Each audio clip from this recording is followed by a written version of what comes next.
आप देख रहे हैं आवाज इंडिया टीवी। इस वक्त हम छत्तीसगढ़ की राजधानी रायपुर में है। रायपुर जहां एक बड़ा आंदोलन खड़ा हो रहा है ओबीसी के लिए, एससी और एसटी के लिए, और उस आंदोलन के पुरोधा है, नायक है नंद कुमार बघेल जी, जो छत्तीसगढ़ के सीएम भूपेश बघेल जी के पिता भी है। उनसे हम चर्चा करेंगे कि ओबीसी की जो स्थिति है, शेड्यूल ट्राइब की जो स्थिति है और संविधान की क्या स्थिति है। और हमारे साथ इस चर्चा में सम्मिलित होंगे आवाज इंडिया टीवी के सीईओ डायरेक्टर अमन कुमार कामले जी। बाबूजी, आपका बहुत बहुत स्वागत आवाज इंडिया टीवी पर। अमन जी, आपका भी बहुत बहुत स्वागत। बाबूजी, एक विचारधारा चल रही है हजारों साल से। वो विचारधारा है एक ब्राह्मणवादी विचारधारा और एक मानवतावादी विचारधारा। और ये जंग चलते आ रही है और आप इस उम्र में भी इस जंग को एक नेता के रूप में लड़ रहे हैं। क्या प्रेरणा है आपको कि इस उम्र में भी जो प्रेरणा देता है कि इस जंग को आगे ले जाना चाहिए, इस जंग को लड़ना चाहिए? इस देश में ब्राह्मण लोग जब आए और तब से यहाँ अंधविश्वास को फैलाया गया। जैसे हनुमान जी को भूख लगी तो जाके उड़ के सूर्य को निकल गया और पूरा संसार अंधेरा हो गया। इंद्र आए, उसके गाल को चपका तो बाहर निकल गया सूर्य और फिर से उजाला हो गया। इस तरह की कपोल कल्पित बातें यहाँ शिशु मंदिर के द्वारा ब्राह्मण लोग सिखाते हैं। ब्राह्मणों का मुख्य उद्देश्य ये है कि अंधविश्वास पैदा करना। जैसे गणेश जी है, गणेश जी मोटा ताजा गणेश जी, अब उसका वाहन चूहा है। और गणेश जी जब 15 साल शिव जी गए थे बाहर तब पैदा हुए। वो अवैध संतान है और उस अवैध संतान के हमको पूजा करवाते हैं। और गणेश जी को सिर काट दिए धनुष इसमें त्रिशूल में शिव जी ने। तो उसके बाद धड़ से अलग हो गया और जब पार्वती नहा रही थी निकली तब फिर वो रोने लगी कि मेरे पुत्र को आपने मार डाला। तो शिव जी बोले कि कहाँ से पैदा हुआ? मैं तो 15 साल से बाहर था। तो बोले कि मैल से पैदा हुआ। इस तरह से काल्पनिक बातें और ब्राह्मण लोग सिखाते हैं।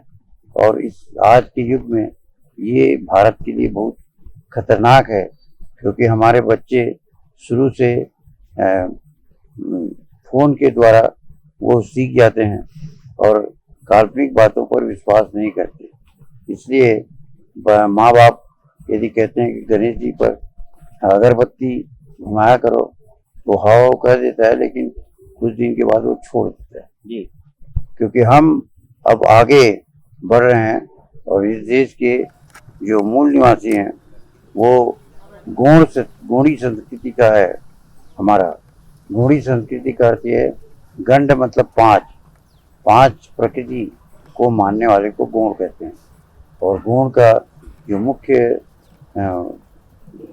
अभिवादन है वो जय सेवा से करते हैं, मतलब सेवा करना ही धर्म है, ये उनका कहना था। उसका लाभ उठा करके ब्राह्मणों ने 6000 साल पहले वो गुलाम बना लिए और उसके हम गुलाम हो गए। और सारे कर्मकांड मंदिरवाद के आधार पर यहाँ का जीवन शैली हो गया और उसको हम आंदोलन के द्वारा, ये रोज हम बाइट करते हैं, उसके द्वारा समाप्त करने जा रहे हैं। और ये कहना कि राम मंदिर में जो राम का धनुष बाण है वो चीन से मुकाबला करेगा, ये संभव नहीं है। कोई भी कहता है, उसमें अरबों रुपया बेकार का खर्च कर रहे हैं जी। उसमें हमने कहा कि ब्राह्मण पुजारी नहीं होना चाहिए, ठाकुर पुजारी होना चाहिए।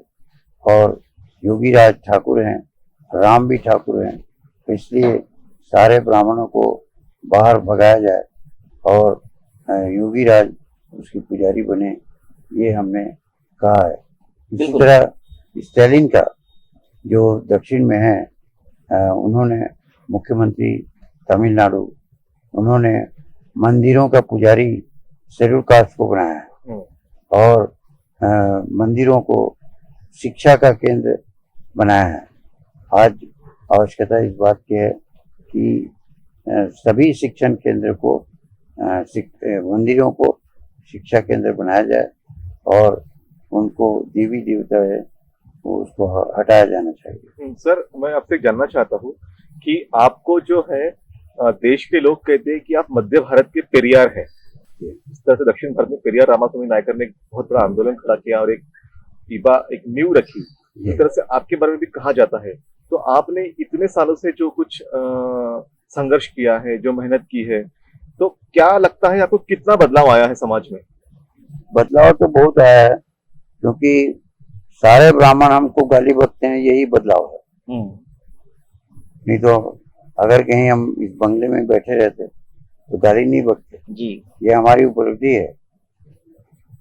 ब्राह्मण घबरा गए हैं क्योंकि हम ये कहते हैं कि या तो इस देश को अछूत मानना बंद कर दो, क्योंकि जो टट्टी साफ करता है वो भी महान है और उसका भी इज्जत होना चाहिए। तो ब्राह्मण टट्टी साफ करे तो समझ में आएगा, और उसको अछूत कहना गलत है, क्योंकि सारे मलाई वो खा जाते हैं। सारा जो देश का आरक्षण है उसको समाप्त किया जा रहा है, और वो सारे जज वो हैं, और यदि वो विदेशी हैं तो जजों से पहले हटाया जाना चाहिए। क्योंकि सरदार पटेल ने ये कहा था कि ब्राह्मणों को अंग्रेज लोग रिलायबल नहीं मानते, वो सही ये देंगे, न्याय देंगे, ये नहीं मानते। ये सरदार पटेल ने लिखा है। तो ब्राह्मण लोग उसको जज बनाने से इनकार करते हैं। इस तरह से हमारा जो प्रयास है, जो 1914 में हमने देखा कि छत्तीसगढ़ में सारे ब्राह्मण और परदेशी लोग यहाँ विधायक सांसद हैं, तो हमको बड़ी दर्द हुई कि छत्तीसगढ़ में छत्तीसगढ़ियों का राज नहीं है। तो हमने संकल्प लिया कि उनको हटाकर हम रहेंगे, और आज परिस्थिति है कि ब्राह्मण एक सरपंच बन नहीं सकता छत्तीसगढ़ में जी, क्योंकि भूपेश बघेल ने 27% आरक्षण दिया था ओबीसी को। तो उसका 41 ब्राह्मणों ने विरोध किया, और विरोध करने के बाद हमने आंदोलन चलाया कि ब्राह्मण जब हमारे आरक्षण को पसंद नहीं करते, 27% ही मांगा जबकि हमारी संख्या 54% है, तो 54% में 27% में ही हमने संतोष किया। लेकिन ब्राह्मण लोग उसको रिट दायर करके 41 ब्राह्मणों ने विरोध किया, और हमने जब जनता से आह्वान किया कि जब हमारा आरक्षण वो पसंद नहीं करते तो फिर उनको भी वोट मत दो, और उसका परिणाम ये हुआ कि विधानसभा, लोकसभा और ग्राम पंचायत में चुनाव जो हुआ उसमें ब्राह्मण लोग पिट गए, और एक भी ब्राह्मण जिला पंचायत, जनपद पंचायत में नहीं आया, यहाँ तक कि सरपंच भी नहीं हुए। और छत्तीसगढ़ में वो बहुत लालायित हैं कि हमने गलती किया, ये उनको एहसास हो रहा है। अब आगे भी हम उनको विधानसभा, लोकसभा में आने नहीं देंगे। बिल्कुल। ये तो समझ में आया है कि आरक्षण के खिलाफ ब्राह्मणों ने 40 ब्राह्मणों ने छत्तीसगढ़ में ओबीसी आरक्षण के खिलाफ पिटीशन जाहिर की। लेकिन क्या वाकया था कि आपके खिलाफ भी ब्राह्मणों को जाना पड़ा और फिर आपको कारावास में जाना पड़ा था? क्या वाकया था? क्यों ब्राह्मण इतने नाराज हो गए? उस समय हम आगरा में थे जी, और उत्तर प्रदेश में हमने वो बात कही थी, और उसको यहाँ ये ब्राह्मण लोग ला करके खड़ा किए। तो हमारा ये कहना है कि उत्तर प्रदेश की सरकार हमको गिरफ्तार करती है, समझ में आता है, लेकिन उत्तर प्रदेश की सरकार ने हमको कोई गिरफ्तार नहीं किया, बल्कि इज्जत दिया। और हमने ये कहा है यदि मोदी योगी राज को टिकट नहीं देंगे तो भी हम उनको निर्दलीय जिताएंगे।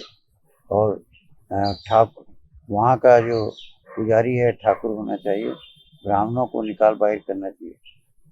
ब्राह्मण इस देश में किसी भी देवी देवता का को अपना पुजारी बन जाते हैं और बाकी सब लोगों को अछूत बनाते हैं। जैसे शिव का जो मूर्ति है लिंग और भग, ये कुर्मी लोगों का ये है मंदिर है। देयर इज नो गॉड, ईश्वर कोई नहीं है। लिंग और भक्त के द्वारा ही सृष्टि की उत्पत्ति है, चाहे वो पेड़ पौधा हो, चाहे वो पशु पक्षी हो। बिना नर नारी के संभव नहीं है उत्पत्ति। ये शिव का कहना है और इसलिए शिव के मूर्ति के सामने बैल रहता है। शिव का सवारी भी बैल है, लेकिन राम का जो ये है, राम के मंदिर में बैल नहीं रहता, क्योंकि आर्य लोग बैल को खाते थे। तो जब मृतक कर्म होता था तो वो कुर्मी लोगों को डराते थे और कहते थे कि देखो तुम्हारे यहाँ प्रेत आएगा और प्रेत बाधा दूर कर लो, नहीं तो खदर की छानी होती थी, आग लगा देते, गन्ने के खेत को आग लगा देते। और फिर कुर्मी लोग बोले ठीक है, हमको प्रेत बाधा से मुक्त कर दो। तो वो लोग गरुड़ पुराण पिंडदान, जो मनुस्मृति के 4थे अध्याय के अंत में लिखा है, और ब्राह्मण लोग ये डरा धमका के पिंडदान गरुड़ पुराण करते थे और तब पहले बैल को मांगते थे खाने के। इसमें लिखा है कि एक यदि सरयू पारी बकरे का मांस खिलाया जाए और शराब पिलाया जाए तो पितृ 6 महीना पितृ शांत होता है। फिर बोले कि अगर भैंसे का मांस खिलाया जाए तो वो 10 महीने पितृ शांत होता है, और सफ़ेद बैल का मांस खिलाया जाएगा तो वो आज, और अंगूरी शराब पिलाया जाएगा ब्राह्मण को तो वो आजीवन पितृ शांत होता है। ऐसा मनुस्मृति में लिखा है। तो किसान लोग बोले कि बैल को मत लो महाराज, गाय को ले लो, क्योंकि एक बैल ले जाने से हमारा जोड़ी खत्म हो जाता है। तो वो फिर गाय को पिंडदान में लिए और गाय का मांस खाना वो पसंद किए। मांस और शराब यदि मांस खिलाया जाए, शराब पिलाया जाए तो आजीवन पितृ शांत होता है। ये ब्राह्मणों का कहना है, ये मनुस्मृति में लिखा है। जैसे आपने ब्राह्मणों की करतूत के बारे में बताया, अंधविश्वास के बारे में बताया, लेकिन अब हम आधुनिक युग में हैं, और आधुनिक युग में जब जैसा आपने कहा कि ओबीसी का एक सबसे बड़ा जनसंख्या भारत में है, लेकिन वर्तमान में जो है मोदी सरकार ने कहा है कि ओबीसी की जनगणना नहीं हो सकती, क्योंकि सबसे बड़ा मुश्किल काम है। हाँ। इस देश में पशु पेड़ों की जनगणना होती है, सभी की जनगणना होती है, लेकिन ओबीसी की जनगणना करने से इतना क्यों कतराते हैं? मोदी ये जनगणना से एस्केप करना चाहता है कि जैसे ही जनगणना होगी लोगों को मालूम होगा कि हमारी संख्या इतनी है और हम राज कर सकते हैं, तो फिर मोदी को भी नहीं देंगे, कांग्रेस को भी नहीं देंगे, और सोम पार्टी को वो देंगे वो, क्योंकि S T, S C, O B C and minorities मिल करके सोम पार्टी बना हुआ है। और जब ये एकजुट हो जाएंगे तो फिर किसी का राज नहीं होगा। 75 साल के इतिहास में हमको लूटा गया है और घूस दे करके हमने वोट दिया है, और इसके कारण हमारा राज नहीं है। इसलिए हम ST, S C, O B C and minorities को एकजुट करना चाहते हैं, और ये एकजुट जब जिस दिन हो जाएंगे उस दिन ये जिसका वोट उसका राज होगा। कांसीराम साहब कहते थे कि वोट हमारा, राज तुम्हारा नहीं चलेगा, लेकिन हम भ्रष्टाचार के अधीन हो करके पैसा लेकर के वोट देते थे, इसलिए हमारा राज नहीं आया। जिस दिन हम ST SC OBC and minorities एकजुट हो जाएंगे तो हमारा राज होगा। बिल्कुल, आपने जैसे कांशीराम जी का जिक्र किया, उनकी याद की और कहा कि कांशीराम जी ने कहा था कि वोट हमारा, राज तुम्हारा नहीं चलेगा। आप यूपी में जाते हैं, ब्राह्मणों के विरोध में बात करते हैं, लेकिन हम यूपी की बात करेंगे तो बहन जी जो है, एक तरफ तो हम कहते हैं कि बहुजन विचारधारा को लेकर चलने वाले, लेकिन उन्होंने सबको छोड़कर ब्राह्मण को पकड़ के रखा है। उनके द्वारा प्रबुद्ध सम्मेलन ब्राह्मणों के चलाए जा रहे हैं। इसके बारे में क्या कहेंगे आप? ये केवल बहन जी नहीं कर रहे हैं, हाँ, अखिलेश भी कर रहा है। अखिलेश भी ब्राह्मणों को पूजा करता है। तो ये जो ब्राह्मणवादी हैं वो एक तरफ हो जाएंगे और जनता अब समझ रही है। कुर्मी लोग जो घोर रामवादी थे, अब नमो बुद्धाय कहना शुरू कर दिए हैं और राम का नाम लेने से चिढ़ते हैं वो लोग, क्योंकि राम हमको गुलाम बनाता है। और इसलिए हम हमारे जो बाइट है उसमें उत्तर प्रदेश का जो बात चल रही है उसमें हम पूछते हैं तो हमारे पक्ष में ज़्यादा लोग हैं और हम जीतेंगे। ओबीसीओ की समस्याएं बहुत है। उनके विद्यार्थियों को रिजर्वेशन नहीं मिल रहा है। मेडिकल की जो सीट्स थी वो पूरी तरह से कम कर दी गई है। इवन पॉलिटिकल जो रिजर्वेशन था ओबीसीओ का, वो भी खत्म करने के पीछे ब्राह्मणवादी सरकार लगी है, केंद्र की सरकार लगी। लेकिन दिखता है कि जो ओबीसी वर्ग है वो मुख्य धारा, जिसको हम शाहू, बुद्ध, फुले, अंबेडकरवादी विचारधारा कहते हैं, उस विचारधारा से जुड़ नहीं पा रहे हैं ओबीसी। इसका क्या कारण है? इसके कारण ये है कि एक दूसरे को वो अछूत मानते हैं। जो ST SC है वो OBC को पसंद नहीं करता, OBC के तीज त्योहारों को पसंद नहीं करता, क्योंकि वो ब्राह्मणवादी तीज त्योहारों को मानता है। अभी इलाहाबाद से एक समाचार आया था कि एक कुर्मी का ये मर गया, तो उसने क्या किया, उसको जला दिया और जलाने के बाद उसको अस्थि विसर्जन गंगा में कर दिया बिना ब्राह्मण के, और उसने डिक्लेयर किया कि मैं ब्राह्मण नहीं बुलाऊंगा। ये परिवर्तन हो रहा है और ये जो परिवर्तन हो रहा है होगा उसमें हमने ये किया है कि SC ST का जो सीट है उसको OBC न ले। और इसी तरह से अनेक जातियां हैं, 6743 जातियाँ हैं। उन जातियों में भी जिस जाति का जनसंख्या वहाँ होगा उस विधानसभा में, उसको ही टिकट दिलाया जाएगा। और जो पिछले समय हमने किया था कि भूपेश बघेल ने बिलासपुर में यादवों को मेयर बनने के लिए टिकट दिया था, तो यादव लोग ही उसको हरा दिए। इसी तरह बेलतरा में टिकट दिया था यादवों को, तो यादव लोग ही हरा दिए। तो हमने बागबारा में ये किया कि यादव लोगों को इकट्ठा करके कहा कि द्वारकाधीश यादव को हम तब टिकट देंगे जब यादव लोग कहेंगे। तो वो लोग 200 यादव संकल्प लेकर के बोले कि हम द्वारकाधीश को जिताएंगे। इस तरह से जाति के जाति पसंद नहीं करते। जैसे केकड़ा होता है, केकड़ा समझते हैं, तो जब वो चढ़ता है तो जो टॉप में चढ़ा रहेगा उसको नीचे वाला उसको खींच के गिरा देता और वो बाहर नहीं हो सकता। इसी तरह से जातियों का सवाल है और जातियों को संकल्प लो। हम संकल्प लिवाएंगे कि भाई तुम लोग सपोर्ट करोगे तब हम यादव को देंगे या देवांगन को देंगे या और 6743 जातियाँ हैं उसको देंगे। तो जब तक कि वहाँ के जो मुखिया है, जाति मुखिया, वो नहीं कहेगा तब तक हम नहीं देंगे। लेकिन ये जो जाति में समाज बटा हुआ है, आपने कहा कि 6000 जातियों में समाज बटा हुआ है, इसके लिए काफी आंदोलन हुए। हाँ, हमने देखा कि संत कबीर से लेकर संत रविदास, महात्मा फुले, पेरियार, शाहूजी महाराज, डॉक्टर बाबा साहब अम्बेडकर ने भी काफी संघर्ष किया, लंबा संघर्ष चला। माननीय कांशीराम साहब ने भी जाति तोड़ो समाज जोड़ो का आंदोलन चलाया। तो ये कब तक चलेगा? जातियां कब टूटेगी? कब जातियां इकट्ठा आएगी? एक देश कब बनेगा? एक भारत कब बनेगा? हाँ, इस पर हमारा ये सोचना है कि 10-15 साल लग सकता है, और उसके लिए हमने तय किया है कि हम 100 साल जिएंगे। अभी 85 साल है, 15 साल और जिएंगे और इसको करके मरेंगे।